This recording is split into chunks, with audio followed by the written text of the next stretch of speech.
जाओ जाके बहन बेटियों को जाके समझा देना, पर खबरदार ससुराल जाना हो कभी शोहर के खिलाफ आवाज ना उठाना, कभी उसके लिए हाथ उठा के बददुआ नहीं करना। तू नहीं जानती है तेरा शोहर कितना कीमती है। खुदा की कसम, अगर शोहर पागल भी होता है तो बीवी के लिए एक चट्टान होता है, दीवाना भी होता है तो एक सायादार दरख्त होता है। लेकिन क्या करूं मेरी कौम की बेटियों, जरा सी बात बिगड़ जाती है। शोहर सूट पसंद कर न ला सके, किचन में खड़े होके गालियां दे के कहती हो तू पलट के ना आए, तू जनाजे में लेट के आए, तू गाड़ी के नीचे दब के मर जा। ना मेरी बहन, कभी किसी शौहर के खिलाफ इस तरह की बकवास ना करना। तू नहीं जानती है ये जिस दिन सफेद कफन में लिपट जाएगा उस दिन कोई इज्जत देने वाला नहीं मिलेगा। आज जिसके लिए मौत मांग रही है, अगर ये मर गया कोई तुझे चैन की रोटी तक नहीं देगा। जिसके लिए तू कहती है कि तू पलट के ना आए, तुझे क्या पता है आज तेरे दुपट्टे के जो रंग है इसी शौहर की वजह से है, सोने के जो कंगन है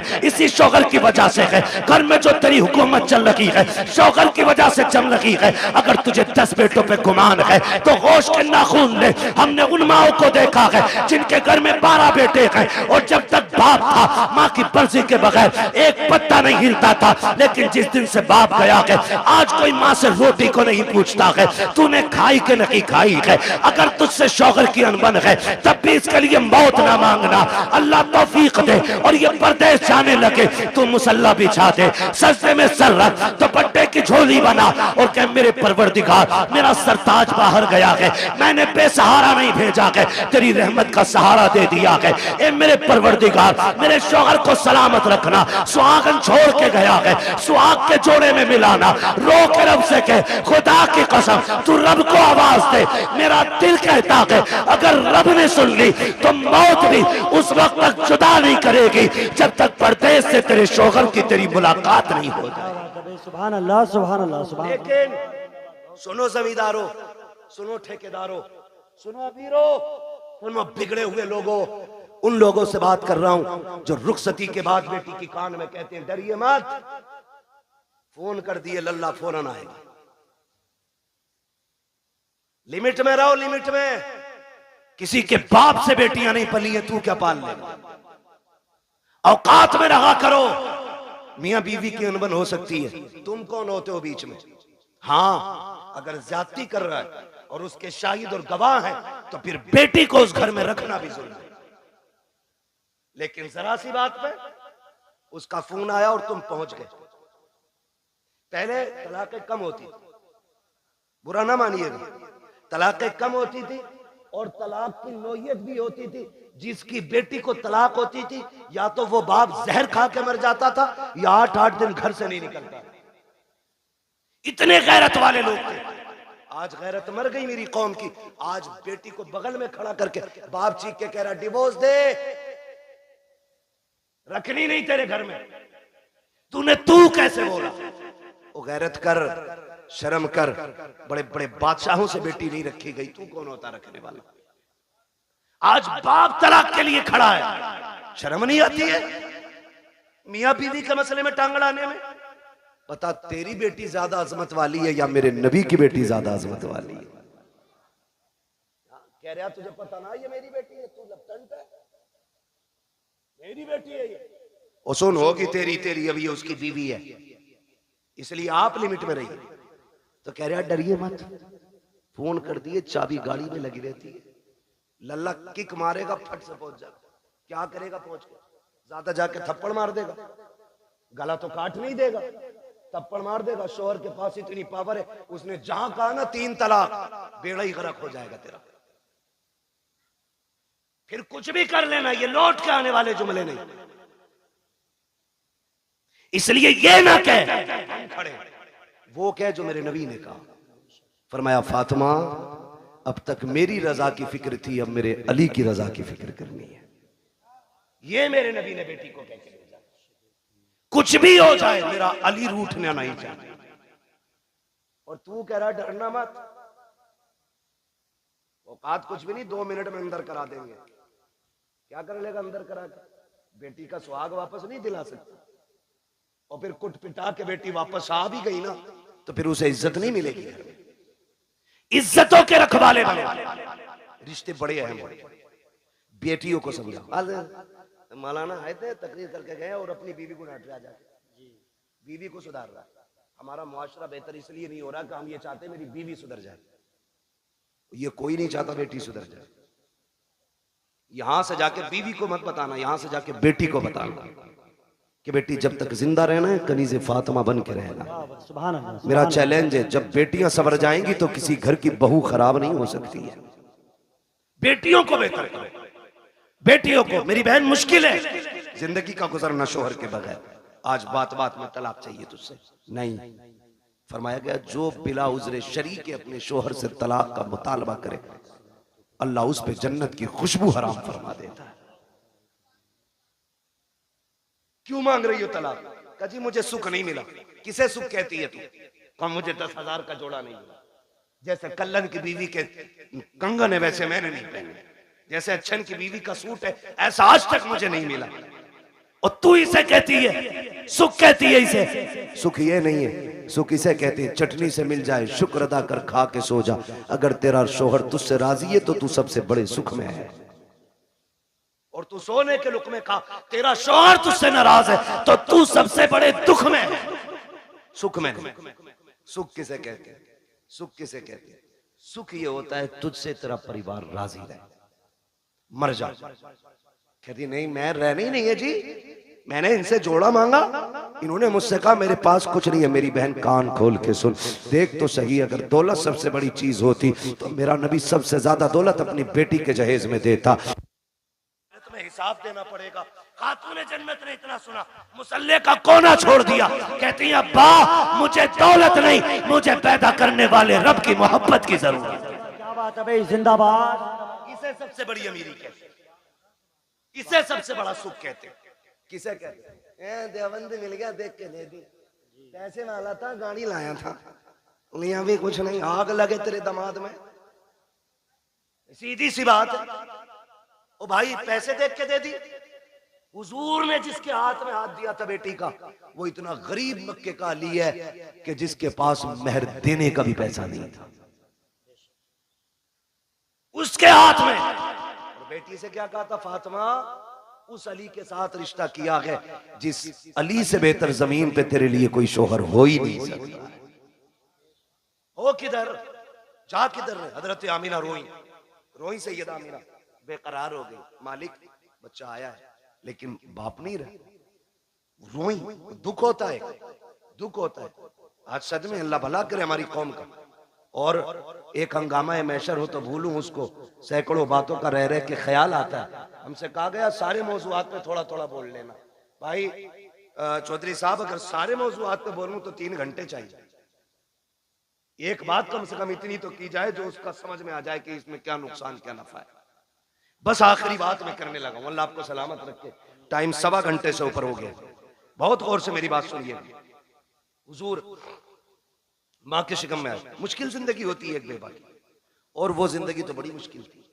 इतनी मुश्किल जिंदगी थी कि उस दौर में बेवा को जीने का हक ही कोई नहीं था।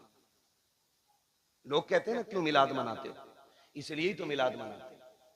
अगर किसी का शौहर इंतकाल कर जाता था ना, या तो उसे मनहूस समझा जाता था, या उसे शौहर की चिता पे जला दिया जाता था, या उसे 40 दिन एक कमरे में बंद कर दिया जाता था। फिर भी जिंदा निकल आती तो गधे पे बैठाया जाता, काला मुंह किया जाता और कहा जाता ये वो मनहूस है जो शौहर को खा गई, और फिर उससे कोई निकाह नहीं करता था। इतनी नफरत बेवा से थी, अगर कोई काम पे निकल रहा और सामने बेवा आ गई तो पीछे लौट जाता था कि इस मनहूस का चेहरा देख लिए। ये दौर और इतना मुश्किल जमाना, उस दौर में भी मक्के के अंदर सैयदा आमीना फरमाती बेवा होना बहुत मुश्किल काम था। और ऊपर से हमारे कबीले का दस्तूर ये था कि जब किसी का शौहर इंतकाल कर जाए तो खुशबू नहीं लगानी, इत्र नहीं लगानी, 1 साल तक सोग मनाना होता था। कहती मेरी जिंदगी बड़ी मुश्किल हो गई। कहती मेरा दिन को भी रोना रात को भी। एक दिन मैं सोई ना, रात को आंख रोते रोते लग गई। ख्वाब में एक बुजुर्ग तशरीफ लाई और उन्होंने कहा आमीना मुबारक हो तुझे। मैंने कहा आने वाली ये बता, मेरी तो रातें रो के गुजरती हैं, दिन रो के गुजरते हैं, मुबारक किस बात की देने आए हो? कहा मैं इस बात की मुबारकबाद देने आया हूँ क्योंकि तू नबियों के इमाम की माँ बनने वाली है। भाई वाह, सुभान अल्लाह, सुभान अल्लाह। ये मिलाद है मेरे नबी का, या आदम कर रहा है, क्योंकि तू नबियों के इमाम की मां बनने वाली है। कहने लगी बाबा मैंने पहचाना नहीं आपको। कहा मुझे नहीं जानती, मुझे आदम सफीउल्लाह कहा जाता है, मुझे आदम कहा जाता है। कहती जिस दिन पहले दिन आदम आए, मुबारकबाद दी, मैं सुबह उठी ना मेरे माथे पे पसीना, कहती मैंने हर दिन की तरह यूं साफ किया। कहती बस साफ करना था, मेरे दुपट्टे से मुश्क की खुशबू आने लग जाती, मुश्क की खुशबू आ रही है। हैरत नहीं होती है? कह रहा नबी हमारी तरह है, आम इंसान की तरह नबी तशरीफ लाए, सनीचर तू पैदा हो पूरे मोहल्ले में बदबू आए, तेरे अब्बा की शक्ल देख के पता चल जाए ये उस मनहूस का अब्बा है, और तू कह रहा हमारी तरह।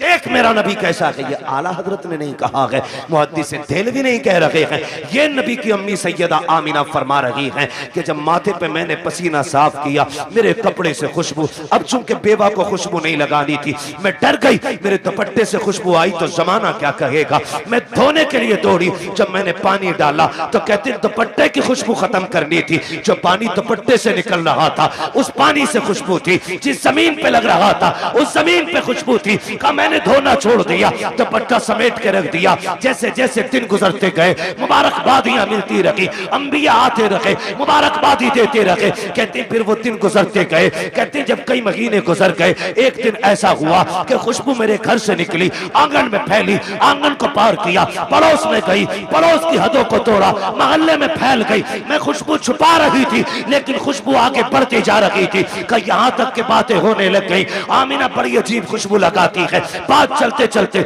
अब्दुल मुत्तलिब तक आ गई। अब्दुल मुत्तलिब घर आए, आमीना बेटी सुना है तू खुशबू लगाया करती है। कहा ना मैंने कोई खुशबू नहीं लगाई है। कहा अगर खुशबू नहीं लगाई तो तेरे बदन से खुशबू के झोंके कैसे आते हैं। कहते हैं अब्बा जी सच ये है मैं कोई इत्र नहीं लगाती हूँ, हकीकत ये है जब से आपके बेटे अब्दुल्ला की अमानत मेरे शिकन में आई है, मैं जिन गलियों से गुजरती हूँ वो गलियां उसकी खुशबू से महक जाया कर। क्या बात है, नारे तकबीर, नारे रिसालत।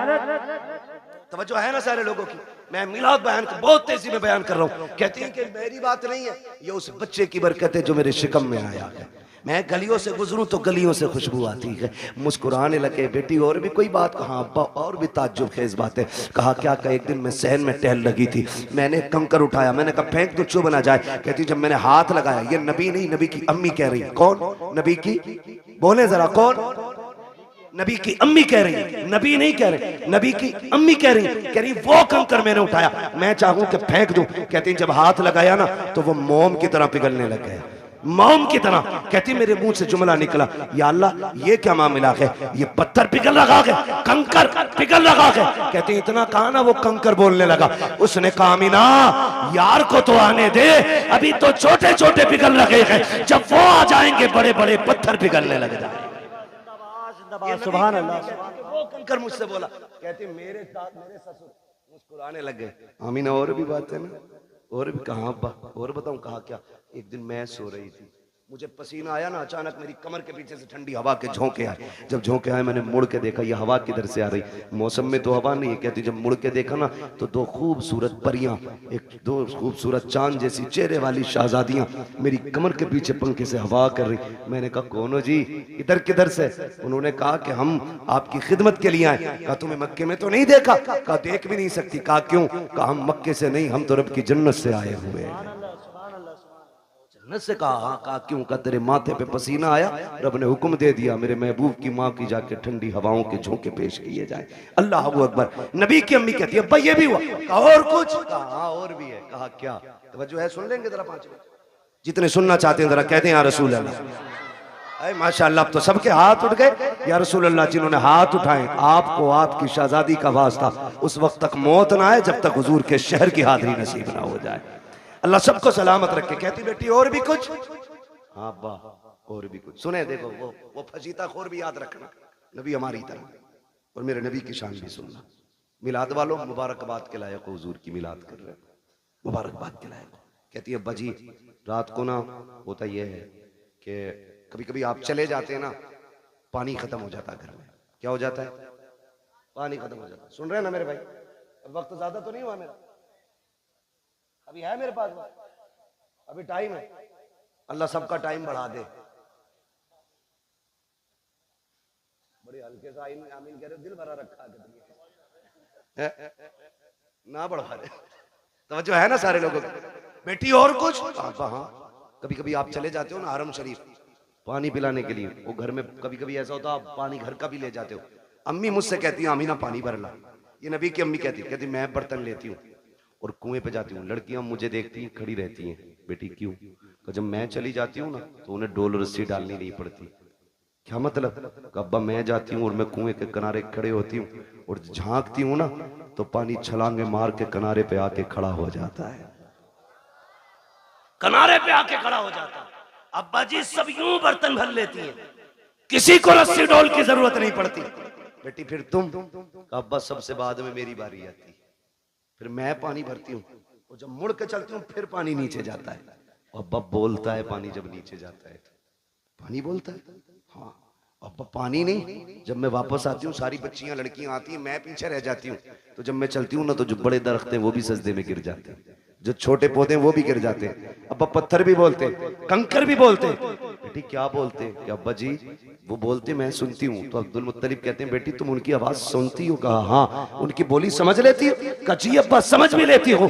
अब जब इतनी बात कही कहते हैं बेटी बताओ ना क्या कहते हैं वो? कहती है अब्बा जी जब मैं चलती हूँ तो कुएं का पानी, दरख्त, रास्ते के पत्थर, कंकर, छोटे बड़े सभी आवाज देते हैं अस्सलातु वस्सलामु अलैका या उम्म रसूलिल्लाह। ए नबी की माँ तुझ पर भी सलाम हो, तेरे आने वाले बेटे मोहम्मद पर भी सलाम। क्या बात है, अल्लाह कलेजा ठंडा हो गया, मुस्कुराने लगे, कहने लगे रब ने मेरी दुआ कबूल कर ली। कहा अब्बा क्या मतलब? का एक दिन तुझे रोते देखा, हरम में गया, मैंने खिलाफ काबा पकड़ के कहा था काबे वाले मुझे तूने और भी बेटे दिए, मेरा एक गया तो मैं सब्र कर लूंगा। आमीना का तो कोई सहारा ही नहीं रहा। ये जो बच्चा आने वाला है ना अल्लाह इसे ऐसा बना देना कि ये मेरी आमीना का सहारा बन जाए। कहते मैंने इतना का आवाज आई अब्दुल मुत्तलिब तू तो आमीना के सहारे की बात कर रहा है, जिसको हम भेजने वाले हैं ना हमने उसे कायनात का सहारा बनाने का फैसला। सुभान अल्लाह सुभान अल्लाह सुभान। कि मैं तभी समझ गया ये बेटा शान वाला होगा। नबी की अम्मी बयान फरमाती है फिर वक्त गुजरता गया, वो रात आ गई जिस रात में मेरा शहजादा आने वाला है, शहजादा आने वाला है। घर सजाए थे आप? सजाए थे भाई? बोले अगर सजाए हो तो सजाए थे कि नहीं? लाइट लगी थी, झंडे भी लगे होंगे, ये तो पहचान है हम सुन्नियों की, है ना? सारी मस्जिदें सजी थी। सुभान अल्लाह। मस्जिदें सजी कोई नया काम नहीं। 12वीं शब आई, रब ने फरमाया जिब्रील जी रब्बे जलील का हुक्म करो कि पूरी जन्नत सजाई जाए। अब बोले जरा सुभान अल्लाह। जो अब तक नहीं बोला मुझे अफसोस रहेगा वो जलसे में आया ही क्यों था। रब ने हुक्म दिया जिब्रील जन्नत सजवाओ। अर्ज करते हैं मालिक जन्नत तो कहते ही सजी सजाई जगह को। फरमाया नहीं और ज्यादा सजाओ ताकि जन्नत को भी पता लगे आज वो आ गया कि जिसके सदके में जन्नत बनाई गई है। जन्नत सजाई गई, फिर हुक्म हुआ एक मिंबर लगाया जाए। कहां? बैतुल मामूर के पास। बैतुल मामूर के पास मिंबर लगा। फिर रब ने फरमाया मीकाईल से कहो कि वो हमारी शान में खुतबा पढ़े। हजरत मीकाईल ने रब की शान में खुतबा पढ़ा, यानी कि तकरीर की, और ऐसी तकरीर के पूरी जन्नत झूमने लगी। जब तकरीर मुकम्मल हो गई, रब हुक्म क्या है? रब ने फरमाया जिब्रील जी रब्बे जलील कि जिब्राइल, मीकाईल, इसराफील, इजराइल चारों आ जाओ। चारों आगे। मालिक अब का अपने ताबे फरिश्ते 1-1 लाख फरिश्ता लेके आमीना की चौखट पे चले जाओ। अभी नहीं बोलोगे तो कब बोलोगे यार? आमीना की चौखट पे। मालिक करना क्या है? का पता नहीं, महबूब आने वाला है, मुबारकबाद ही पेश करनी है। अब बहुत गौर से सुनना। इधर सैयदा आमीना कहती है मैं घर में लेटी थी, आज मुझे अब्दुल्ला के ना होने का बड़ा गम था। मैं सोच रही थी काश अब्दुल्ला होते ना तो आज मेरे घर में अंधेरा नहीं होता। बच्चे की विलादत का वक्त है, 4 औरतें मक्के की भी मेरे पास होती, आज मैं तन्हा ना होती। कहती शोहर की जुदाई का गम, ये रुलाने लगा। कहते भी आंसू आंख से निकल के रुखसार तक आया था कि अचानक मेरे घर की दीवारें फटने लग गई। फदखला सलासुन निस्वा, 3 औरतें घर के अंदर दाखिल हुई। उनके कद खजूरों के बराबर थे, चेहरे चांद से ज्यादा रोशन थे। कहती मेरी चारों तरफ आके बैठ गई। 4 थी, एक रिवायत में 3 भी गए 4 भी गए। कहती 4 औरतों को मैंने देखा, आके बैठी। मैंने कहा कौन हो? कहा एक कहती हमें नहीं पहचाना। कहा बताओ तो सही कौन हो? एक ने कहा मुझे हव्वा कहा जाता है, दूसरी ने कहा कि मुझे मरियम कहा जाता है, तीसरी ने कहा मुझे इस्माइल की अम्मी हाजरा कहा जाता है, चौथी ने यह कहा मुझे नहीं जानती हो, मुझे फिरौन की बीवी आसिया कहा जाता है। कहा आई किस लिए हो? कहा मुबारकबाद देने आए हैं। कहा किस बात की? कहा तू नसीबों वाली है, तेरी गोद में नबियों का ईमान आने वाला। क्या बात है भाई, क्या बात है। नारे तकबीर, नारे रिसालत, नारे गौसियत।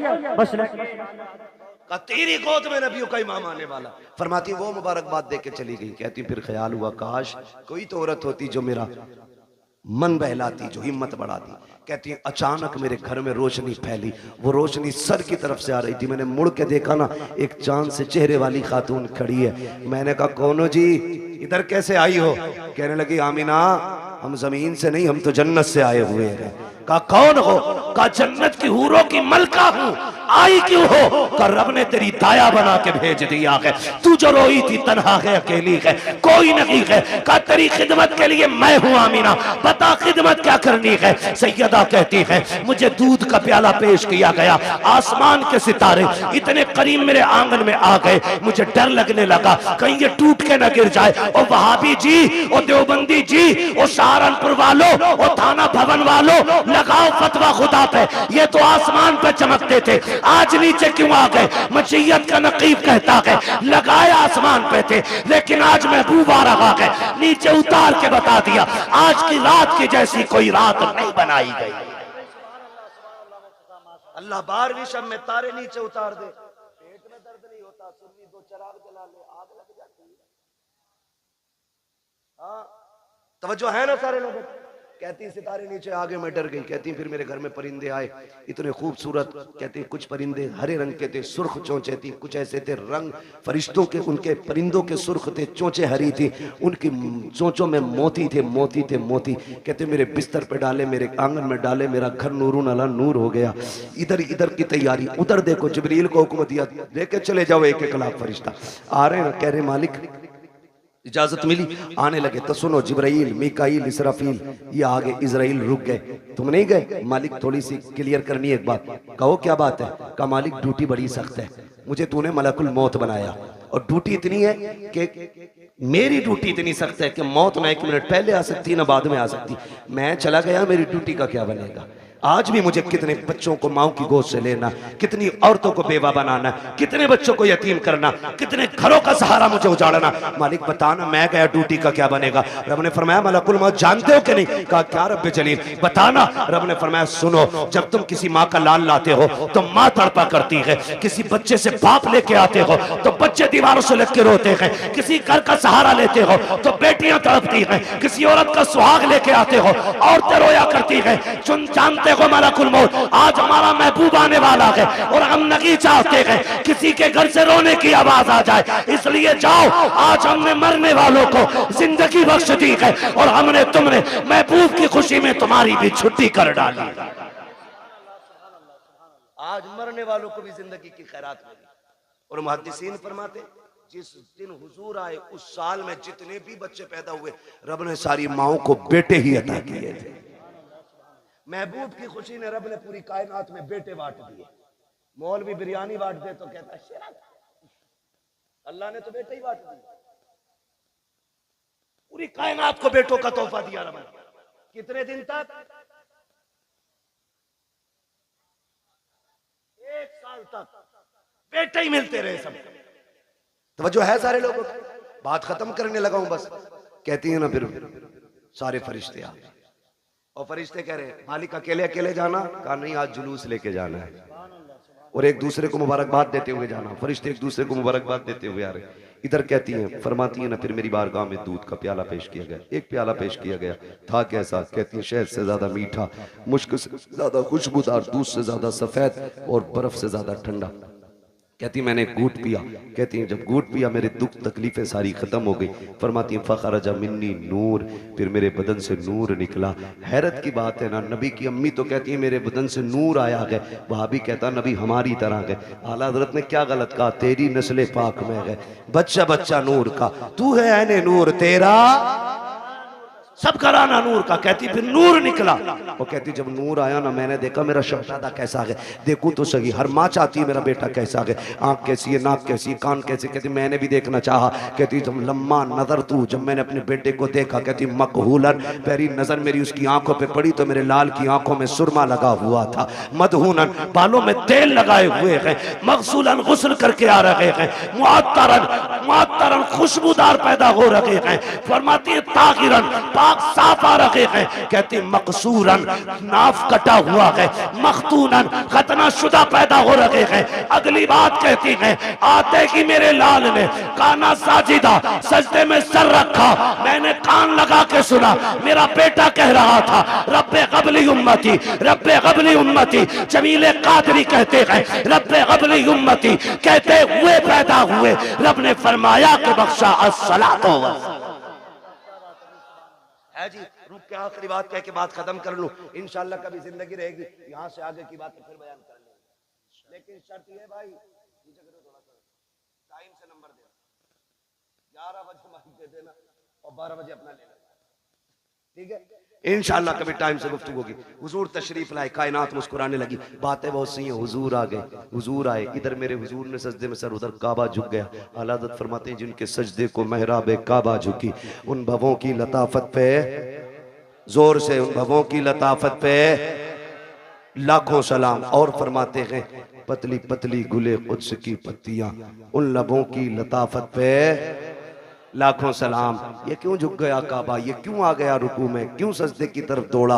आवाज आती बरेली से हाजियो आओ, शहंशाह का रोजा देखो, काबा तो देख चुके, काबे का, काबे का काबा देखो।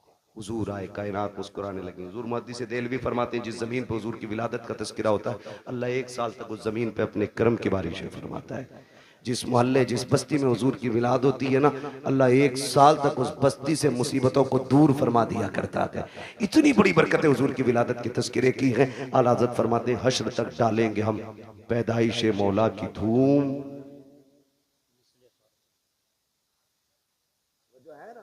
हश्र तक डालेंगे हम पैदाइश मौला की धूम, मिसले फारस नजद के किले, किले गिराते जाएंगे।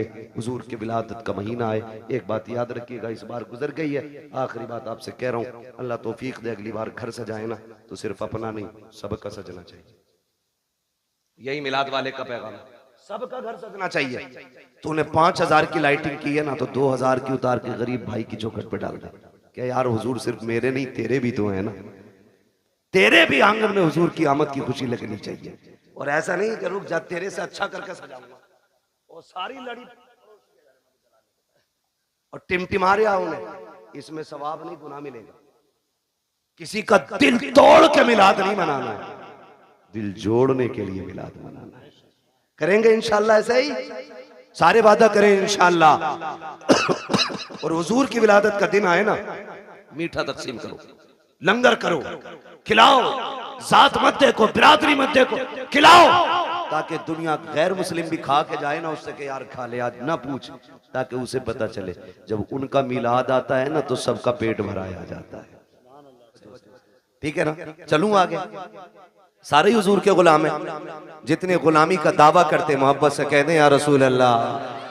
आला हज़रत फरमाते हैं वो जो न थे तो कुछ न था, वो जो ना हो तो कुछ ना हो, जान है वो जहान की, जान है तो, जान है तो जहान है। मैं नेता जी एक बात बताऊं, हमारी महफिलें जो होती है ना, ये एक सभा से अलग होती है। हम जितना हम बोलते हैं उतना इन्हें बुलवाते हैं। उसकी एक वजह ये भी होती है कि जब कयामत में हुजूर के मदह खानों को आवाज लगे, हुजूर के नात पढ़ने वालों को आवाज लगे, तो तमन्ना यह कि सबसे आगे हजरत हसन हो, उनके पीछे बरेली के अहमद रजा खान हो, उनके पीछे हम जैसे गुनाहगार गुलाम भी खड़े हो जाए। अगर कोई ये कहे कि भाई हसन तो हसन ठहरे, आला हजरत तो आला हजरत ठहरे, तुम्हें जगह कैसे मिलेगी? तो हमें एक दलील मालूम है। हजरत यूसुफ का हुस्न बिकने लगा मिस्र में, जानते हैं कि नहीं? पता है ना, यूसुफ जुलेखा की कहानी किसी को पता हो ना हो, बुड्ढो बुड्ढो को पता है, क्योंकि लैला मजनू यही बताते हैं। यूसुफ जुलेखा इनसे बेहतर कोई नहीं जानता है। हमने तो किताबों में जैसे पढ़ा वो पढ़ा ही है, लेकिन बड़े बूढ़े बड़ा रंग दे के उसको पेश करते। तो सुना ही होगा दास्तान यूसुफ है, सुना ही होगा ना। तो ये एक तारीख रही। हजरत यूसुफ मिस्र के बाजार में बिकने लगे, ऐलान हो गया। ये बाज मुअर्रिखीन ने यहां तक लिखा है, एक दिन हजरत यूसुफ ना आईना देख रहे, ख्याल आया मेरे जैसा हसीन कौन होगा, मेरे जैसा हसीन कौन होगा, रब ने मुझे तो बड़ा ही हसीन बनाया। तो फिर यहां तक लिखा गया कि जैसे ये ख्याल आया, फिर रब ने फैसला कर दिया, यूसुफ जिस हुस्न पे नाज है ना, इसे हम कोड़ियों के दाम भी बेचेंगे। फिर कुएं से निकाल के खोटे सिक्कों में हजरत यूसुफ को बेचा गया। फिर खातिर दिल पे ये ख्याल आया, मालिक मेरी इतनी सी कीमत थी, कोटे सिक्कों में बेच दिया गया। कहा यूसुफ दिल थोड़ा न कर, अब तेरी बोली मिस्र के बाजार में लगवा के दिखाए। फिर रब ने मिस्र के बाजार में यूसुफ की बोली लगवाई। फिर कीमत कितनी थी, कभी खोटे सिक्कों में बेचा और कभी मिस्र के बाजार में खड़ा हुआ यूसुफ। ऐलान हुआ कीमत क्या है, कहा जिसके पास जो हो सारी दौलत लेके आ जाए, जो सबसे ज्यादा दौलत लेके आएगा वही यूसुफ को लेके जाएगा। सारे अमीर अपनी सारी दौलत लेके आ गए। मिस्र के बाजार में यूसुफ का हुस्न तोला जा रहा है, भीड़ लगी है देखने वालों की, खरीदार कम तमाशाई ज्यादा। जो भीड़ लगी थी वो चारों तरफ थी। अचानक पीछे से शोर हुआ, हटो बचो हटो बचो। लोगों ने मुड़ के देखा क्या हो रहा है, देखा एक बूढ़ी औरत आ रही, और बूढ़ी औरत ने ना, वो देखे होंगे चरखे ना, चरखे देखे नहीं, ये बड़े बूढ़ों के तो दौर में रहे हैं, मैं बच्चों से जवानों से पूछूं, देखे ना चरखे, रुई काटने वाले। तो उस औरत ने ना वो रुई काटा हुआ धागा बगल में रखा था। वो करी हटो बचो, का किधर, का सुना के आज यूसुफ की बोली लग रही, मैं भी खरीदने आई। किसी ने देखा क्या लेके आई, ये है ना मेरे पास धागा, कितना है, का 5 सेर रुई पूरी तोल के उसको धागा बना के लेके आई। 5 सेर रुई का धागा है। किसी ने कहा फिर, कहा मैं लेके आई हूं, यूसुफ खरीदूंगी। हंस के कहने लगा तू खरीदेगी? वो देख अजीज़े मिस्र की सारी दौलत पल्ले में चढ़ गई है, हीरे जवाहिरात से यूसुफ को तोला जा रहा है, फिर भी दौलत पूरी नहीं डाल रही है, तू धागे से तोलेगी? उसने कहा हटकर पगले, जाने तो दे। कहा करेगी क्या? कहा उस लाइन में तो जाके खड़ी हो जाओ जिसमें यूसुफ के खरीदार खड़े हैं। कहा किस लिए? कहा जब यूसुफ के खरीदारों का कयामत में तस्करा होगा और नाम लिया जाएगा, तो जहां अज़ीज़े मिस्र की गिनती लगेगी वहां उस धागे वाली का भी नाम आ जाएगा।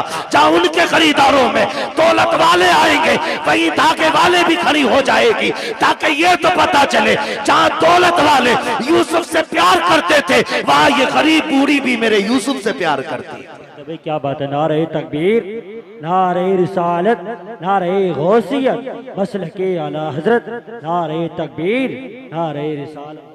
तवज्जो है सारे लोगों की। तो इसलिए आपसे भी कहा जाता आप भी पढ़ लिया करें, और शुक्र है रब का हमारे सुनने वाले भी हुजूर की नात पढ़ते हैं। वो जो न थे तो, वो जो ना हो तो, वो जो ना हो तो, आप किस मिट्टी के बने हैं? मैं कुर्सी इधर कर लूं? अगर आप बोल सकते हैं तो बोलें, वो जो न थे तो, वो जो ना हो तो, जान है वो जहान की, जान है तो जहान है। मैं एक बात कहूंगा, मेरा नबी पूरी कायनात के लिए रहमत बन के आया, पूरी कायनात, सिर्फ मुसलमानों के लिए नहीं, पूरी कायनात के लिए। चरिंद परिंद दरिंदे सारे लोगों के लिए मेरा नबी पूरी कायनात के जर्रे जर्रे के लिए रहमत बन के आया। होना तो ये चाहिए था कि हर कौम हर बिरादरी की छत पे मेरे नबी की आमद पे झंडा लगना चाहिए था। आप कहें कैसे? हुजूर तो हमारे।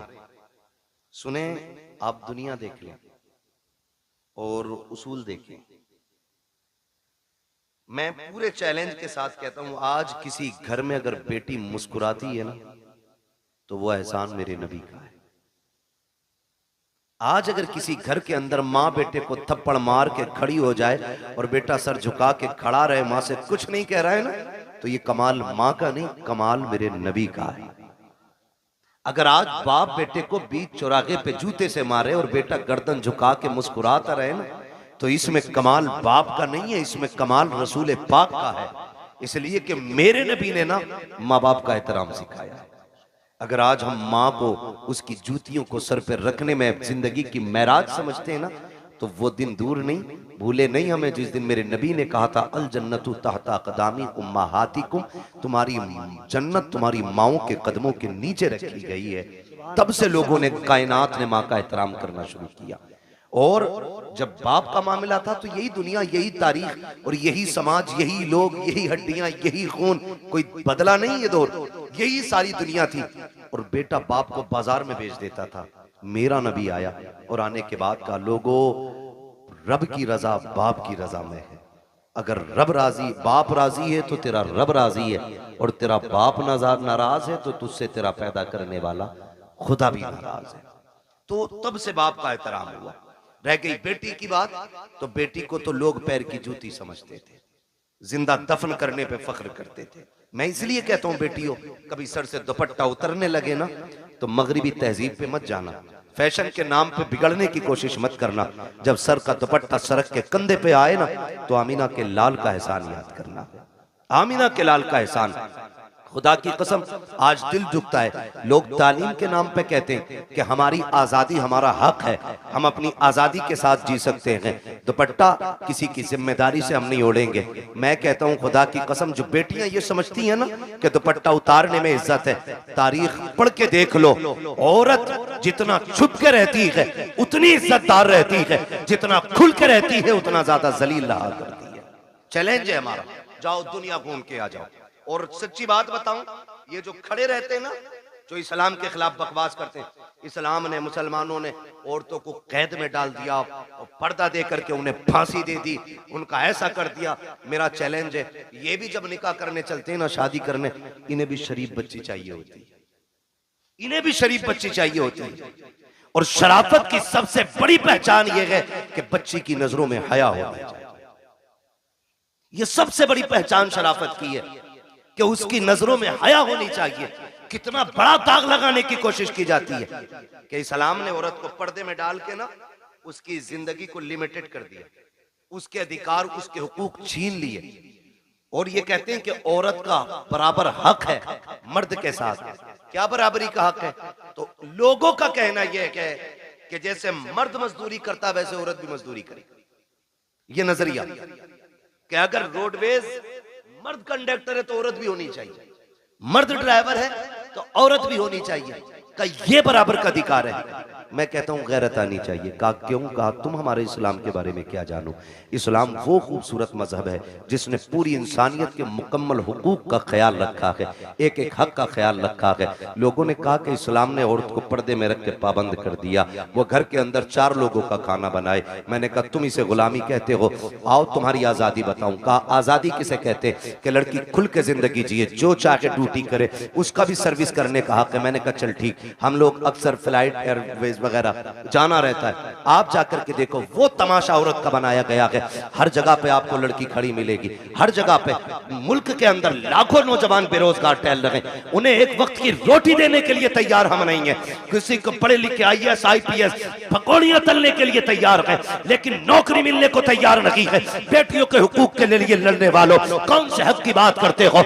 आपने लेकर के एक छोटी सी दुकान से हवाई जहाज तक बच्चियों को ले जाके खड़ा कर दिया और बात करते हो हमने इज्जत दी है। मैं तारीख के हवाले में ये बात कहना चाहता हूँ, जिम्मेदारी के साथ कहता हूँ, जाओ जाकर के किसी भी फ्लाइट को देख लो, एक फ्लाइट के अंदर कम से कम 350 बंदे बैठा करते हैं और उसके अंदर उनकी देखभाल के लिए 3 से 4 बच्चियां होती हैं। 350 लोगों को सुबह से शाम तक पानी पिलाना और उनकी ड्यूटी में यह लाजिम होता है तुमसे कोई किसी भी तरह बात करे तुमको उनसे मुस्कुरा के बात करनी है, किसी के लहजे का भी, गलत लहजे का भी जवाब तुम्हें सख्ती से नहीं देना है वरना तनख्वाह काट ली जाएगी। साहिब किस आजादी की बात करते हो? जिसने बेटियों से कपड़ों का हक छीन लिया तुम उसे आजादी कहते हो, जिसने उसकी इज्जत का हक छीन लिया तुम उसे आजादी कहते हो। 4 बच्चियां 350 लोगों की नौकरी कर रही है तुम उसे आजादी कहते हो। ये आजादी नहीं है, ये गुलामी है। आजादी ये है कि 4 भाइयों की एक बहन हो, अपने भाइयों को इज्जत से खाना खिलाए, लेकिन खुदा की कसम किसी की मां ने दूध नहीं पिलाया है कि उस बहन की तरफ कोई नजर बिगाड़ के देख भी सके, इसलिए कि इज्जत के रखवाले रब ने 4 भाई दिए हैं और तुम इज्जतें लूट के आजादी देते हो। इस्लाम इज्जतें दे के बेटियों को आजादी अता फरमाता है। नारे तकबीर, नारे रिसालत, नारे गौसियत, मसलके आला हजरत उलमाए अहले सुन्नत हजरत अल्लामा मुफ्ती हम्माद साहिब किबला मुरादाबादी। नारे तकबीर, ये आजादी हमारे इस्लाम ने दी है। वो 4 लोगों का बना रही, बताओ 4 लोगों का खाना मुश्किल है या 400 लोगों का? बोले 400। और घर में बहन के तेवर देखे आपने? उसने पोछा लगाया और जूता पहन के आ जाना, फिर बड़े हो या छोटे खैरियत नहीं है। बिस्तर अगर बहन ने लगा दिया तुम कूद के बैठ जाना, चादर अगर सिमट गई तो खैरियत नहीं है। झाड़ू लेके पीछे भागे तो कम, जूता लेके पीछे भागे तो कम। बड़ा भी है तो डर रहा है क्योंकि उसने सफाई की। तो मैं ये कहना चाहता हूं, ये इज्जत हमारे इस्लाम ने, ये इज्जत हमारा मजहब देता है, लेकिन दिल के पपोले जल उठे सीने के दाग से, इस घर को आग लग गई घर के चिराग से। किसके लिए रोए हम? कमी तो हमारी है ना सारी, खतावार तो हम ही है ना कहीं, चूक तो हम ही से हुई है कहीं ना कहीं। मैं कह रहा था मेरी बेटी सर से दुपट्टा उतरने लगे तो बाप की इज्जत को सोचना या मत सोचना वो तेरे लायक और नालायक होने पे डिपेंड करता है, लेकिन तुझ पे लाजिम है जब दुपट्टा उतरने लगे तो एक बार मदीने वाले मुस्तफा के बारे में जरूर सोचना। क्या बात है, उनके बारे में जरूर सोचना जिन्होंने बेटियों को दुपट्टे दिए, बेटियों को दुपट्टे दिए। आज हम अपनी कौम से सिर्फ इतना कहेंगे, हुजूर के दिए हुए किरदार को मजबूती से थामे। मेरे हुजूर आए, कायनात को इज्जत मिली, कायनात को इज्जत मिली, सरकार आए। और खुदा की कसम मैं ये नहीं कहूंगा, मैं तो हर कलमा पढ़ने वाले से कहता हूं कि सारे ही हुजूर के नाम का झंडा लगाओ, सारे हुजूर के नाम का। लेकिन करना क्या है? हमें तो हम ही खा गए ना, हमें तो हम ही खा गए, वरना दुनिया में ताकत नहीं थी कोई हमें मिटा लेता, औकात नहीं थी कोई हमें घुटनों पे ले आता, हमको हम ही खा गए। फिर कबंदी है कहीं और कहीं जाते हैं, क्या जमाने में पनपने की यही बातें? ये डॉक्टर इकबाल ने बहुत पहले कहा था, एक कलमा पढ़ने वाला झंडा लगाता है तो दूसरा कलमा पढ़ने वाला क्या कहता है? ये शिरक है। इससे शिरक भी आज तक कहना नहीं है। छोटे भाई का पजामा, बड़े भाई का कुर्ता, आके कह रहा शिरक। क्या शिरक है? कि झंडा नहीं लगना चाहिए। क्यों भाई? कि हुजूर के जमाने में झंडे नहीं लगे। वो गैरत कर भाई, पढ़ के किधर आए? हुजूर आए तो जिब्रील 3 झंडे लेके आए, 3 झंडे लेके आए। मैं झंडों पे भी बात करूंगा, लेकिन मैं समझाना चाहता हूं यहां किसी भी बिरादरी का बंदा बैठा है, मैं कहता हूं बिरादरी रख के हुजूर का गुलाम बन के सुने। हुजूर आए, झंडा किसी ने लगा दिया, पेट में दर्द क्यों? ओ भाई किसी झंडे पे पंजा लगा है, कौन सी पार्टी का झंडा है? बोले यहां क्यों नहीं बोल रहे? जिसके घर में चूहे अजान दे रहे वो भी दुकान पे बैठ के देश चलाता है। हाँ, बीबी ने नमक मंगाया था, पैसे नहीं थे, लेकिन आके दुकान पे टांग रख के बीड़ी लगा के कह रहा किसकी बन रही है? अगर किसी जान पहचान के ने कह दिया फलां की बन रही है, कह रहा चुप कर, 70 उसकी आ रही है। जिनसे घर नहीं चलता वो देश चलाने की बातें बैठ जाते। बताइए जरा, इतनी तो पहचान होगी। पंजा लगा तो किसका झंडा? जोर से, ये बच्चे बोल रहे हैं, बड़े बड़ो गैरत करो, किसका झंडा? और साइकिल देखी तो, मैं प्रचार नहीं कर रहा हूं इलेक्शन का, मैं कुछ बताना चाहता हूं कुछ। किसका? हाँ यही है, बच्चों को तुमसे ज्यादा नॉलेज होनी चाहिए। साइकिल किसका निशान बना? अच्छा हाथी लगा देख लिया तो बसपा, और अगर फूल बना देखा तो बीजेपी। अच्छा किसी के मकान पे ये झंडा अगर लगा है, समझो है ना, ये झंडा अगर लगा है तो जिस पार्टी का झंडा होगा देखने वाला समझ जाएगा कि जिसका झंडा उसी का बंदा है ना। यही होता है क्या नहीं? मिसाल के तो बस अब समझे, इस बात से मैं समझाना चाहता हूं। झंडे से एतराज क्यों? हर पार्टी का अलग झंडा, हर कौम का अलग झंडा, हर मजहब का अलग झंडा है। अब जरा सोचिए, साइकिल देखी समाजवादी का कहलाया, पंजा देखा कांग्रेस का कहलाया, हाथी देखा बसपा वाला कहलाया, कमल देखा बीजेपी वाला कहलाया। अगर विलादत का झंडा देखेगा तो कोई मोहम्मदी नहीं कहलाएगा। बताओ तो सही, अगर साइकिल लगा के तुम समाजवादी वाले हो सकते हो तो विलादत का झंडा लगा के तुम्हें मोहम्मदी होने में क्या परेशानी होती? क्या बात है भाई, जिंदाबाद जिंदाबाद।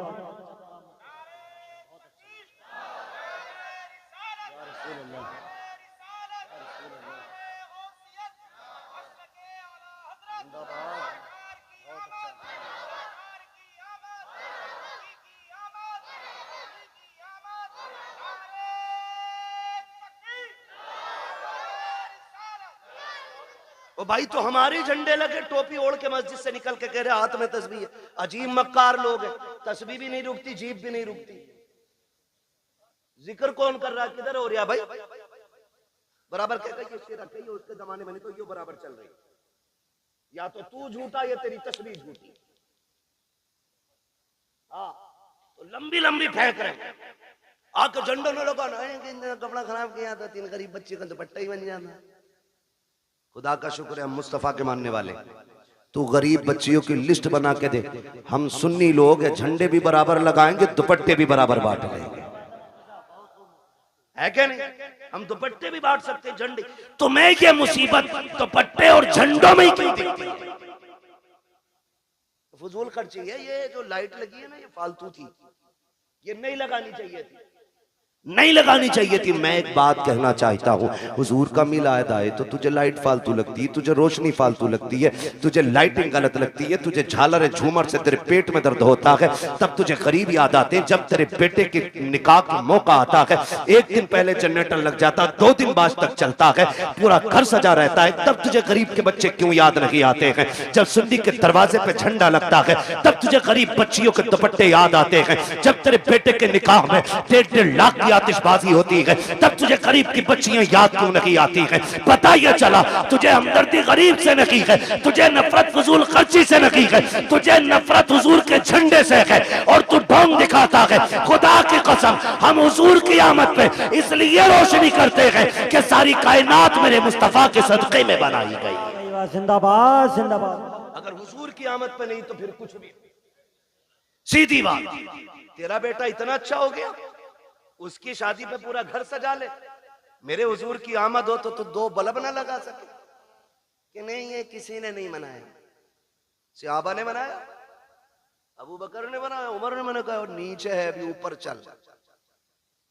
ये पूछ क्या नबियों ने मेरे हुजूर का मिलाद किया है कि नहीं किया? मैं कुरान सर पे रख के कसम खा के कह सकता हूं, हजरत आदम से लेके हजरत ईसा तक हर नबी ने मेरे नबी की पैदाइश के तज़किरे की है। सभी ने ये बात की। मिलाद है क्या, समझने की कोशिश करें। हुजूर की आमद की बातों को मिलाद कहा जाता है, यही मिलाद है। कहते ये किसने किया? हजरत आदम से लेकर हजरत ईसा तक। और मैं कहता हूं खुदा की कसम, जैसा मिलाद मेरे रब ने किया वैसा किसी ने किया ही नहीं। और ऊपर चल के देखो ना, और ऊपर चलो, नीचे बैठा बैठा लंबी लंबी हाँ करे नहीं, यहाँ तो एक जगह खड़ा होना था ना। ये जुलूस मोहम्मदी था, जितने हमारे नबी थे उतने तुम्हारे भी तो थे। तुमने ये हंगामे क्यों किए कि ये नहीं होना चाहिए, वो नहीं होना चाहिए? फिर क्या गलत कहा मेरे इमाम ने? यही तो कहा, और तुम पर मेरे आका की इनायत न सही। क्या बात है, अरे जिंदाबाद। नजदियों कलमा पढ़ाने का भी एहसान क्या गया, बात है, सुभान अल्लाह। कम से कम इसीलिए झंडा लगा ले कि ये कलमा मेरे नबी ने दिया है तुझे। बताओ तो सही हमें, 2 अक्टूबर को छुट्टी नहीं होती मुल्क में, क्यों होती है? बोले अल्लाह के बंदो, कभी गए हो नहीं स्कूल, पढ़े हो कभी? गांधी जयंती होती है नहीं, इसलिए गांधी जी की वजह से 2 दिन की छुट्टी रखते हो। 26 जनवरी, 15 अगस्त ये हमारे मुल्क के बड़े दिन है, इन दिनों में छुट्टी होती है। अगर मुल्क के बड़े दिनों में छुट्टी होती है तो फिर क्या कायनात के बड़े दिन की छुट्टी नहीं मनाई जा सकती? जिंदाबाद जिंदाबाद। बहुत और खुल के मैं अगली बात करूं, सारे मैं समझ सकता हूं अक्सर पढ़े लिखे लोग हैं, अब तो तालीम से सबका ताल्लुक है, और ना हो तो बच्चे पढ़ाओ जरूर। मारेरा शरीफ का एक नारा लगता है, आधी रोटी खाएंगे बच्चों को, ये हमारी मारेरा शरीफ का नारा है, ठीक है? वो ऐसी खानकाह है जिस घर का बच्चा बच्चा IAS IPS BUMS MBBS सब आला मयार के गद्दी नशीन लोग हैं, वो खाली तस्वीर लेके नहीं बैठे, काबिल लोग हैं वो कहते हैं आधी रोटी खाएंगे, ये कहो 3 रोटी खाएंगे, बच्चों की कमाई खाएंगे। ये हालात है। लल्ला जा, भूरा गया कमाने, तू भी लग जा।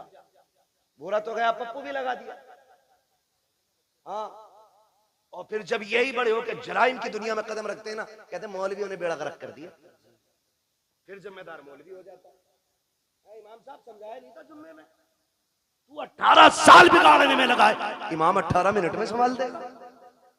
मेरी समझ में ये जादू नहीं आती। आप अपने बच्चों को बचपन से वक्त दे, उनके 1-1 मिनट का हिसाब लें। हम बड़ी आजादी से जी रहे हैं। मैं चैलेंज के साथ कहता हूं, सबसे ज्यादा रात को जागने वाली हमारी कौम है, और सुबह को सबसे देर तक सोने वाली हमारी कौम। पूरा हिंदुस्तान का सर्वे कर लो, जबकि सबसे पहले हमारी कौम को उठना था। हम लोग रातों रात के मुसाफिर हैं। जब हम रात में जाते हैं ना, अगर 11 बजे भी चौक में लोग बैठे, हम समझ जाते हैं मुसलमानों का गांव है। हाँ, और अगर 4 बजे अगर लोग ना रोड पे निकल मिल जाएं दौड़ते हुए, हम समझ जाते हैं ये गैर मुस्लिमों का गांव है। क्योंकि हमारी कौम तो 11 बजे उठेगी नहीं, क्योंकि 2 बजे तक तो पबजी खेला होगा मेहनत से, उसमें अब्बा का नाम रोशन करना है। 11 बजे उठेगा, 11 बजे आंखें मसल के जाके दुकान का शटर खोले, एक गिराहक नहीं आता शाम को, कह रहा डोरी दे दो, गिराहक नहीं आया। बरकत तो मनहूस तू खा गया। मेरे नबी ने कहा था, या अल्लाह मेरी उम्मत के सुबह के वक्त में बरकत अता फरमा। मैं चैलेंज के साथ कहता हूं, सुबह ईशा पढ़ के, रात को ईशा पढ़ के सो जाओ, फजर उठ के पढ़ लो, और उठने के बाद थोड़ा कुरान पढ़ो, थोड़ी सी आप वजीफा पढ़ लो, और उसके बाद उठ के सीधे दुकान पे चले जाओ। तुम 10 बजे का इंतजार मत करो, तुम 10 से पहले पहले दुकान खोलो। जब तक लोग दुकान पे पहुंचेंगे, अल्लाह तेरी झोली में तेरी रोजी डाल चुका होगा। तरीके ही हमारे गलत है, तरीके ही हमारे गलत है। शिकारी भी शिकार करने जाते, रात भर आके पड़ते, तब जाके शिकार मिलता है। दुकान पे 12 बजे जा रहे हैं, तो बदले अपने रवैये। तो ये हमारी कौम की कंडीशन है, सबसे बाद में सोना और सबसे बाद में उठना। बुरा ना मानिएगा, एक से कहने लगे साहब बच्चे को नहीं डांटते आप, उसने पता क्या कहा, क्या वो सुनता ही नहीं।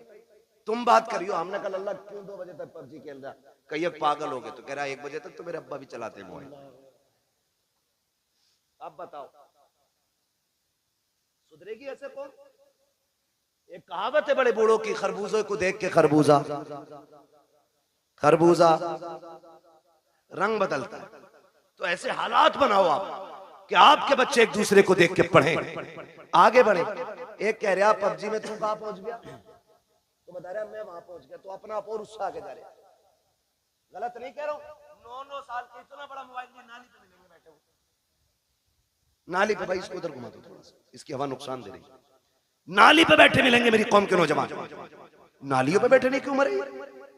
पढ़िए, आगे बढ़िए। उसके बाद कहते अरे नेताओं ने बेड़ा गर्क कर दिया, इनसे बारिश नहीं करी, मेरी तो नौकरी लग रही थी, मैं तो डॉक्टर बन जाता, मास्टर बन जाता। जो कौम घूस दे के पास होती है ना, वो कभी कामयाब नहीं हुआ करती है।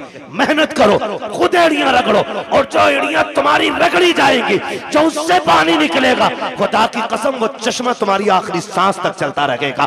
गलती तुमने ये की है, दूसरे के कंधों पे चले हो। काश अपनी जिम्मेदारी लेके आगे बढ़ते, खुद मेहनत करते। अगर अगर तुम्हारे अंदर काबिलियत होती, किसी की माँ ने दूध नहीं पिलाया था, तुमसे हक छीन लेता, जो हकदार होता है उसे हक हर हाल में मिल के रहा करता। बेशक सुभान अल्लाह। नारे तकबीर, नारे रिसालत, मसलके आला हजरत, नारे तकबीर।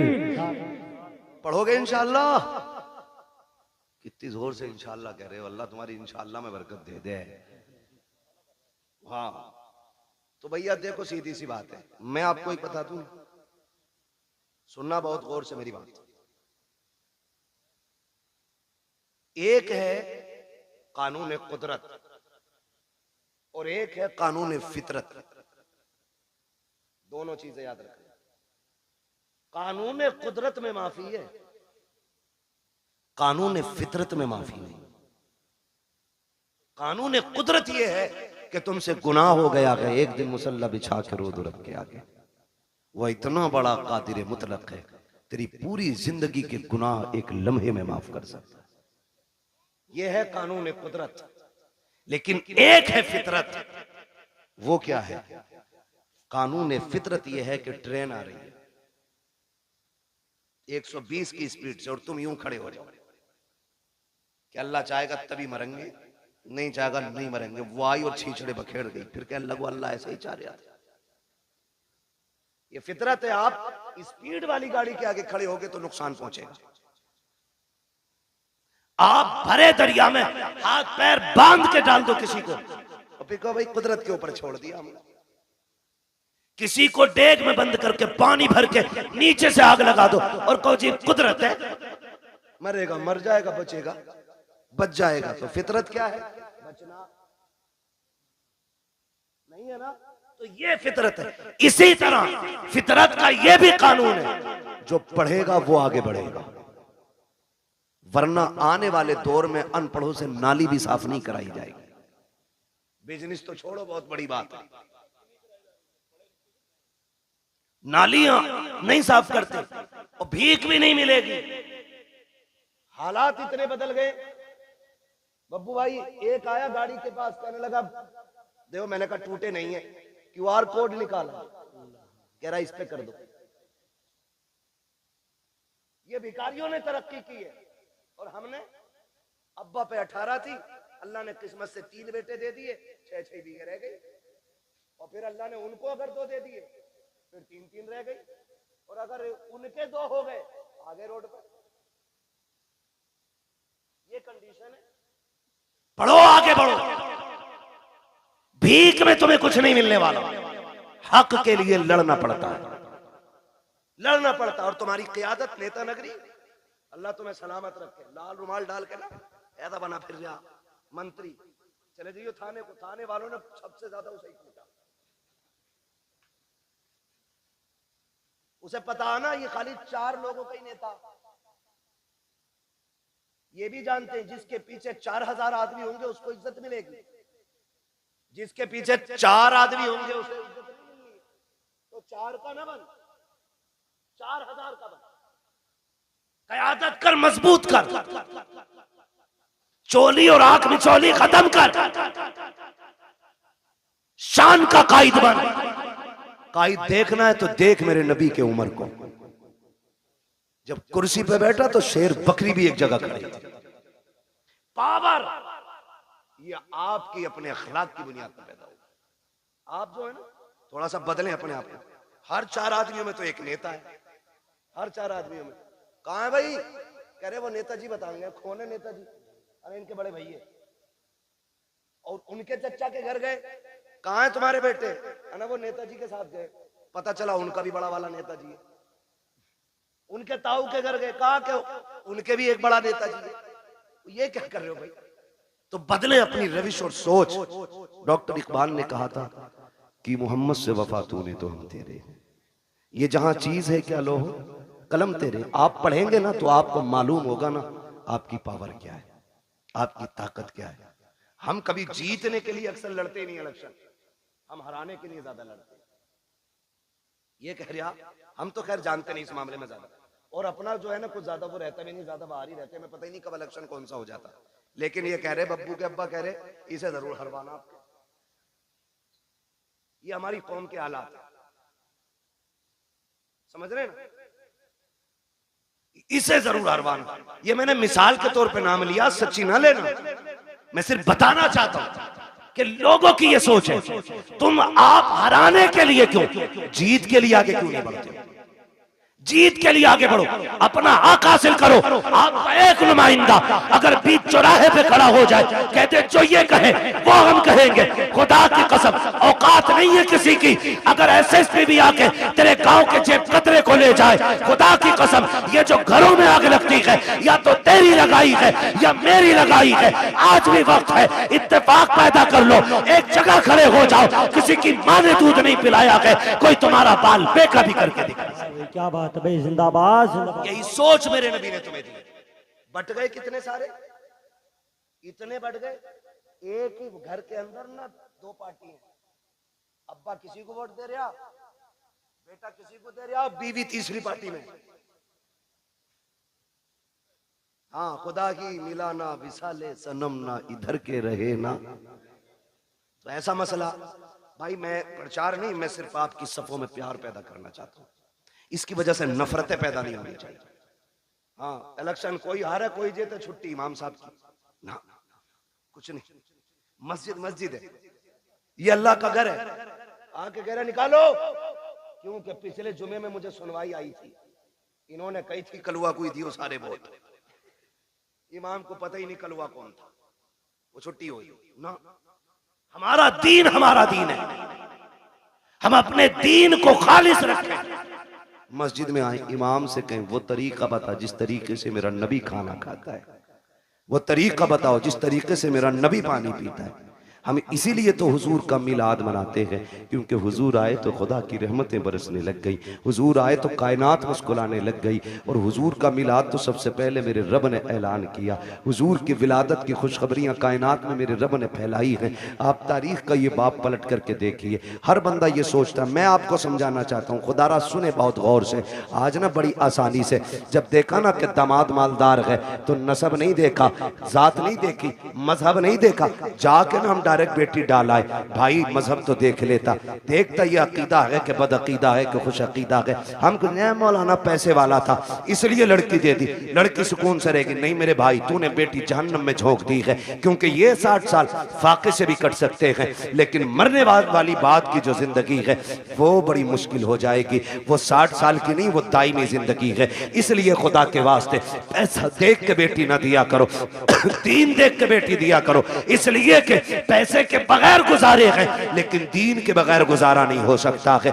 आज मेरी कौम कितनी आसानी से बर्बादी के दहाने पर है, हम आपस में बर्बाद होते जा रहे हैं। हुजूर से सच्चा प्यार क्यों नहीं करते हो?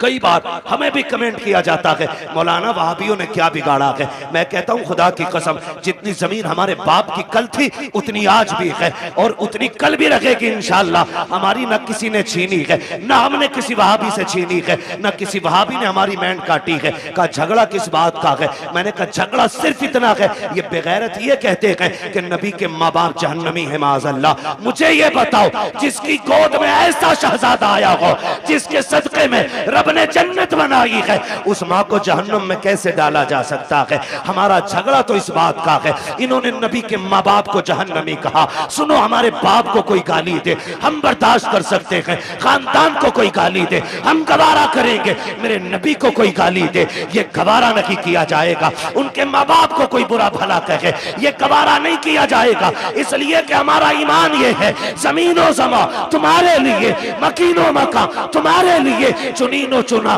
तुम्हारे लिए, बने दो जहां तुम्हारे लिए, हम आए यहाँ तुम्हारे लिए, उठे भी वहां तुम्हारे लिए। भाई नारे तकबीर, नारे रिसालत, नारे गौसियत, मसलके आला हजरत हजरत अल्लामा मुफ्ती हम्माद साहिब किबला, नारे तकबीर, नारे। ये हमारा नजरिया भाई, हमारा कोई झगड़ा नहीं, सिर्फ इतना झगड़ा नबी के माँ बाप को जहन्नमी कहते। वो खुद मेरे नबी क्या फरमाते? आका फरमाते, लोगों आदम से लेके अब्दुल्लाह तक जितने पुश्तों में मेरा नूर गया वो सारे शान वाले लोग थे। जितने रहमों से मैं गुजरता रहा वो सारे रहम अजमतों वाले। मेरे नबी ने गोया बताया कि मेरे नसब में जितने मर्द और औरतें आती हैं अल्लाह ने सबको इज्जत वाला बनाया है। ये मेरे नबी का ऐलान है। और खुदा की कसम मेरे महबूब का नूर देखे, अल्लाह ने महबूब के नूर को बनाने के बाद ज़मीन व आसमान, जन्नत दोज़ख बनाए। फिर तख्लीक इंसानियत का जो मसला आया है ना, जो मसला आया है, हजरत आदम को सबसे पहले रब ने बनाया। किसको बनाया? जोर से। हजरत आदम का पुतला बनाया गया। जब वजूद तैयार हो गया, उनका वजूद तैयार, लोग कहते हैं कि इंसान पहले बंदर था। अजीब तहकीक के लिए घूम रहा है। जो बंदर की औलाद है वो बंदर कह रहे हैं अपने आप। हम तो आदम की औलाद है, इसलिए आदमी है। ठीक है जी। हजरत आदम को बनाया, पहला इंसान हजरत आदम बने। जब पुतला तैयार हो गया ना, तो अल्लाह ने हुक्म दिया, रूह को जाओ अंदर चली जाओ। रूह अंदर गई ना, लौट आई। रब ने फरमाया वापस क्यों आ गई? उसने कहा इसलिए आ गई कि अंदर दिल नहीं लग रहा था। मेरे नबी की शान मुलाहिजा करें कि अंदर दिल नहीं लग रहा था। फिर रब ने फरमाया अच्छा। फिर रब ने महबूब के नूर को हजरत आदम के वजूद में रखा। फिर जब रूह को हुक्म दिया अब जा, रूह गई तो अब निकलने का नाम नहीं ले रहे। कहा क्यों? कहा अब मेरा दिल लगने लगा है, क्योंकि इस वजूद में तेरे महबूब का नूर मौजूद है। हुजूर का नूर ना आदम अलैहिस्सलाम के वजूद में पहले पुश्त में रखा गया। जब पुश्त में था तो सारे फरिश्ते हाथ बांधे रहते। फिर वो नूर मुंतकिल करके पेशानी आदम में आया तो फरिश्ते सामने आ गए। हजरत आदम कहते हैं अल्लाह, ये फरिश्ते कभी पीछे कभी आगे हाथ बांधे रहते हैं, मसला क्या? रब ने फरमाया आदम बात तेरी नहीं, बात मेरे महबूब की है। क्या मतलब? का वो नूर तेरी पुश्त में था तो ये उसकी ज़ियारत के लिए पीछे खड़े रहते थे। जब पेशानी में आ गया ना तो ये सामने आने लगे। तो ये सामने आ गए, कहने लगे अल्लाह मुझे दिखा ना। फिर रब ने वो झलक हजरत आदम के नाखूनों में दिखाई। और हजरत आदम ने जब हुजूर के नूर को देखा ना तो फिर चूम लिया। जब चूम लिया, खुदा का शुक्र है हम आदम की औलाद है। उन्होंने नूरे मोहम्मद देख के चूमा था, हम नामे मोहम्मद सुन के चूम लिया करते हैं। ये हमारा तरीका। अब वो नूर हजरत आदम से हजरत अब्दुल्लाह तक आया। मुझसे गुजारिश पहले ही हो गई थी कि हुजूर का शजरा भी हो जाए, तो आज चूंकि मौजू भी है, बात भी है, मैं बताऊं कि किन किन जातों को मेरे नबी के नूर ने इज्जत बख्शी है। उसके लिए थोड़ा सा आपको मेहनत करनी पड़ेगी। आप जरा बोल दें सुभान अल्लाह। ऐसा नहीं ये सामने वाले बच्चे ना मेरा साथ दे। जब मेरा हाथ का इशारा हो ना, मैं वो हुजूर के नसब के नाम बताऊं जिन जिन जिस्म पुश्तों में मेरे हुजूर का नूर मुंतकिल होता रहा है। ठीक है, जब मैं हाथ का इशारा करूं समझ लेना मौलवी की सांस घुटने लगे। तो आपको क्या बोलना है? इतनी जोर से बोलना ताकि मैं अपने गांव की मस्जिद के चनों का शोर भूल जाऊं। ठीक है जी, समझते हैं बात? हाँ, कितनी जोर से बोलेंगे जरा बोल के दिखा। और हाथ देखते रहना मेरा, ये नहीं मैं शुरू हो जाऊं तो फिर ऐसे देखने लगा और मौलवी कदम घुटने लगा। ठीक है जी, मैं हुजूर का मिलाद पढ़ने लगा हूं, जरा बोल दे सुभान अल्लाह। है जवान हो, अल्लाह करे जवानियां सलामत रहे। अभी तो शादियां भी नहीं हुई है ना, अभी तो शादियां भी नहीं हुई है, तो फिर इतनी कमजोरी से कैसे बोल रहे हो सुभान अल्लाह? जरा बोले सुभान अल्लाह। ये मैं नहीं जानता ये इनकी उम्र कितनी है, लेकिन इन्होंने ऐसा नारा लगाया था कि मुझे गैरत चढ़ गई थी कि इस उम्र में इतना तगड़ा नारा। अल्लाह इन्हें सलामत रखे। हाँ, शादी के बाद कमजोरी आती है लेकिन इनमें तगड़े हैं। ठीक है जी, बोले जरा मचल के सुभान अल्लाह। आप जब बोलेंगे ना तभी मैं आगे शजरा पढ़ता रहूंगा, वरना मसला देखो माइक आपका इतना अच्छा है कि इसने बोलने का बिल्कुल किनारे पे लाके रख दिया, बोलने ही नहीं दे रहा है। जो मैं अपने रविश में बोलता हूँ ना तो ये धीरे धीरे धीरे धीरे धीरे हो रहा है। ठीक है, बस मैं आपको हुजूर का शजरा सुनाऊंगा तो मिलाद हुजूर का, फिर बोले सुभान अल्लाह। नारे तकबीर, नारे रिसालत, नारे गौसियत, मसलके आला हजरत शाह इस्लाम ज़िशान रज़ा क़ादरी, नारे तकबीर, मद्दाह रसूल राशिद रज़ा मरकज़ी, नारे तकबीर, नारे रिसालत। एक शायर साहब गए थे, अल्लाह करम से दो आ गए। कितनी बरकत होती है माशाअल्लाह। अभी आपको सुनना, मेरा टाइम पूरा हो चुका है, 12:30 बज गए। बोलने जरा सुभान अल्लाह और जोर से। ऑपरेटर साहब थोड़ी सी ऐसी आवाज दे दो कि ये अपनी आवाज से हमारी पहुंचा दे, हमें चीखना ना पड़े ज्यादा, है ना? ठीक है, थोड़ा गला पकड़ रहा बहुत ज्यादा आपका, ये तवज्जो है सारे लोगों की। अगर कोई फूक गया ना पैसे ले लेना उसका, मगर आवाज खोल दो थोड़ी सी। बोलने जरा सामने वाले बोलते सुभान अल्लाह। मैंने ई को बढ़ाने नहीं कहा, मैंने आवाज बढ़ाने को कहा। ठीक है, ई को ना बढ़ाए, आवाज बढ़ा दे। ठीक है बच्चे, आप मेरा साथ दें माशाल्लाह। ये मेरी कमेटी के लोग हैं, देख रहे हो जिहाद क्या, ये पूरे शहादत के अंदर मंजिले में आ गया बंदा। बोले सुभान अल्लाह। मेरे बच्चों इतनी जोर से आप सुभान अल्लाह बोलो कि गला बैठ जाए, और गला बैठ जाए। अम्मी पूछे क्या हुआ, कहना अम्मी जब सारे लोग बोलने में कंजूसी कर रहे थे तब हम हुजूर की महफिल में गले की कुर्बानी देते। ठीक है ना, इतनी जोर से बोलना, जरा बोले सारे में चल के सुभान अल्लाह। आदम के बेटे शीश, क्या बात है, सुभान अल्लाह। माशाल्लाह। ये बच्चे जो है ना, अल्लाह जब ये जवानी आ गई ना इनकी, तो ये बनेंगे मजबूत वाले लीडर, है ना। इसे तो दीमक लग गई इस नस्ल को हमारी, पता नहीं पबजी खा गया कि कौन सा गेम खा गया, समझ नहीं बात है। रील खा गई, रील खा गई मेरी कौम को, रील। राशिद भाई की नजर बड़ी पक्की रहती है, ये बरेली से दिल्ली तक का देखते रहते हैं। ठीक है ना, जरा बोल दे सुभान अल्लाह। जिन्हें रील की बीमारी ना लगी है वो जरा बोल लेंगे सुभान अल्लाह इंशाअल्लाह। मैंने पहले ही बता दिया, हाथ देखो तो सुभान अल्लाह कहती हो, वरना मौलवी का दम घुट सकता। सीधी बात है। मैं खाली अल्लाह राजी होगा नेकी मिलेंगी, आपको मिलेंगी तो इंशाअल्लाह फिर हमें भी मिलेंगी। ठीक है ना, तो फिर साथ देना। बोल मेरे बच्चे जरा सुभान अल्लाह। आदम के बेटे शीश, शीश के बेटे यानस, यानस के बेटे कैनान, कैनान के बेटे मेलाइल, मेलाइल के बेटे व्यारत, व्यारत के बेटे इदरीस, इदरीस के बेटे मुतवशिक, मुतवशिक के बेटे लमकने के नाम, लमकने के नाम के बेटे नूह, नूह के बेटे साम, साम के बेटे जुलाद, जुलाद के बेटे शालिक, शालिक के बेटे आबिर, आबिर के बेटे दाता, दाता के बेटे रावा, रावा के बेटे सारू, सारू के बेटे नाखुर, नाखुर के बेटे तारिक, तारिक के बेटे इब्राहिम खलीलुल्लाह, इब्राहिम खलीलुल्लाह के बेटे।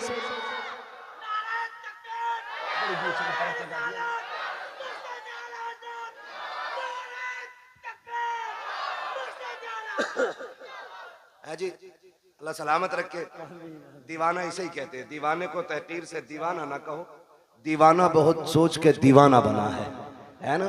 कहीं भी नारा मार दिया मसला कोई नहीं है, लगा तो कम से कम ऐसे हो। दानिश्वरों से बेहतर ही है दीवाना जो अपने आप को बहुत बड़ा अक्लमंद समझ के बैठे हुए हैं। अल्लाह आपको सलामत रख के बात समझे आएगी तो फिर बोलेंगे सुभान अल्लाह, वरना ये मेरे आगे के लोग काफी हैं, मैं इन्हें देख के पूरा जलसा कर जाऊंगा। बोल दो जरा सुभान अल्लाह। आदम के बेटे शीश, शीश के बेटे यानस, यानस के बेटे कैनान, कैनान के बेटे मेलाइल, मेलाइल के बेटे व्यारत, व्यारत के बेटे इदरीस, इदरीस के बेटे मुतवशिक, मुतवशिक के बेटे लमकने के नाम, लमकने के नाम के बेटे नूह, नूह के बेटे शाम, शाम के बेटे जुलाद, जुलाद के बेटे शालिक, शालिक के बेटे आबिर, आबिर के बेटे दाता, दाता के बेटे रावा, रावा के बेटे सारू, सारू के बेटे नाखुर, नाखुर के बेटे तारिक, तारिक के बेटे इब्राहिम खलीलुल्लाह, इब्राहिम खलीलुल्लाह के बेटे इस्माइल ज़बीहुल्लाह, इस्माइल ज़बीहुल्लाह के बेटे केदार, केदार के बेटे अवाम, अवाम के बेटे अमल, अमल के बेटे साबित, साबित के बेटे सलमान, सलमान के बेटे रहीसा, रहीसा के बेटे इलियासा, इलियासा के बेटे औद, औद के बेटे हव्वा, हव्वा के बेटे अदनान, अदनान के बेटे मोइद, मोइद के बेटे नदार, नदार के बेटे मुदर, मुदर के बेटे इलियास, इलियास के बेटे मुदरिका, मुदरिका के बेटे खदीमा, खदीमा के बेटे किनाना, किनाना वाह भाई वाह, सुभान अल्लाह। खदीमा, खदीमा के बेटे किनाना, किनाना के बेटे नदर, नदर के बेटे मालिक, मालिक के बेटे फार, फार के बेटे गालिब, गालिब के बेटे लुई, लुई के बेटे काब, काब के बेटे मुर्रा, मुर्रा के बेटे किलाब, किलाब के बेटे कुसै, कुसै के बेटे अब्दे मनाफ, अब्दे मनाफ के बेटे हाशिम है, हाशिम के बेटे अब्दुल मुत्तलिब है, अब्दुल मुत्तलिब के बेटे अब्दुल्लाह है, अब्दुल्लाह के बेटे मुहम्मदुर रसूलुल्लाह। क्या बात है भाई, नारे तकबीर, नारे रिसालत, नारे गौसियत।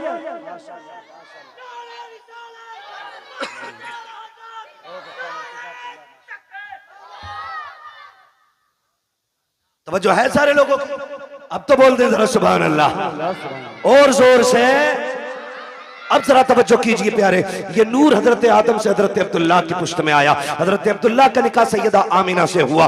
अभी 3 माह का अरसा गुजरा है, हजरत अब्दुल्लाह परदेश जाने लगे हैं। बीवी से कहते मेरी शरीक हयात परदेश जा रहा हूँ। कहती मेरे सरताज अभी 3 महीने गुजरे हैं, अभी जी भर के मैंने देखा भी नहीं है, इतनी जल्दी जुदाई की बात है? का कुछ दिन की बात है, वापस आएंगे, साथ रहेंगे, प्यार मोहब्बत की जिंदगी गुजारेंगे, तेरे हाथ की बनी रोटी खाएंगे। लेकिन मसीयत को कुछ और ही मंजूर था। हजरत अब्दुल्लाह गए तो, लेकिन जिंदा वापस ना आ सके, रास्ते में इंतकाल हो जाता है। जरा दिल थाम के मेरी बात सुनिएगा प्यारे, हजरत अब्दुल्लाह का इंतकाल हुआ, वापस नहीं आए हैं। लेकिन जब तारीख आई हजरत अब्दुल्लाह की वापसी की, तो जिस तरह आज बाप परदेश से आता है, बेटियां घर में तैयारियां करती हैं, शोहर परदेश से आता है, बीवियां घर में तैयारियां करती हैं, हजरत आमिना तैयारियां कर रही है, घर की सफाई चल रही है, बिस्तर लगाया जा रहा है। हजरत अब्दुल मुत्तलिब कहते हैं आमिना बेटी बता तो सही ये इतनी खुशियां किसके लिए है? कब्बा आज मेरे अब्दुल्ला आने वाले हैं, ये सारा इंतजाम उनके लिए है। कहते बेटे खाना तो खा लिया होता। कब्बा जी अब्दुल्ला कह के गए थे साथ खाना खाएंगे। बेटी वो कब आएंगे? कहा जब आएंगे तभी खाया जाएगा। शाम हो गई, अब्दुल्ला नहीं आए हैं। कहती अब्बा जी पता तो कीजिए, मेरे अब्दुल्ला को आ जाना चाहिए था लेकिन अब तक नहीं आए हैं। अब्दुल मुत्तलिब खाने काबा में गए, किसी ने आके कहा अब्दुल मुत्तलिब कहा जी आपके अब्दुल्ला वापस नहीं आएंगे। आपने इतना सुना बिजलियां गिर गई, ऐसा लग रहा था जैसे हजरतों की खुशियों का जल करके पूरा नशेमन खाक हो गया हो। आपने खुद को संभाला, घर तशरीफ लेकर के आए हैं। अभी दरवाजे पे पहुंचे गए, दस्तक नहीं दी है, बेटी दौड़ के बाहर आ जाती है। अब्बा जी क्या हुआ? मेरे अब्दुल्ला का पता चला कि नहीं चला है? कहते हैं बेटी सब्र करना, अब्दुल्ला वापस नहीं आएंगे। इतना सुनना था मेरे नबी की अम्मी बेहोश हो जाती है। होश आया, खुद को संभाला, ए मेरे परवरदिगार मेरे बच्चे ने बाप का चेहरा नहीं देखा, इसके बाप ने बच्चे को नहीं देखा, आने से पहले मेरा बच्चा यतीम हो गया है। आवाज़े कुदरत आती है, आमीना रोने की जरूरत नहीं है, आंसू ना बहा। हमने महबूब को बेसहारा नहीं बनाया है, हमने इसको कायनात का सहारा बनाने का फैसला किया। नारे तकबीर, नारे रिसालत, नारे गौसियत, मसलके आला हजरत, नारे तकबीर, नारे। अब तवज्जो करना मेरे प्यारे, बहुत गौर से सुनिएगा, जाके बहन बेटी तक मेरी बात पहुंचा देना। सैयदा आमीना कहती हैं अब्बा जी मेरे सरताज का अब नहीं आने वाले हैं। फिर क्या था, जिंदगी की खुशियां रूठ गई, दिन को भी रोना रात को भी रोना है।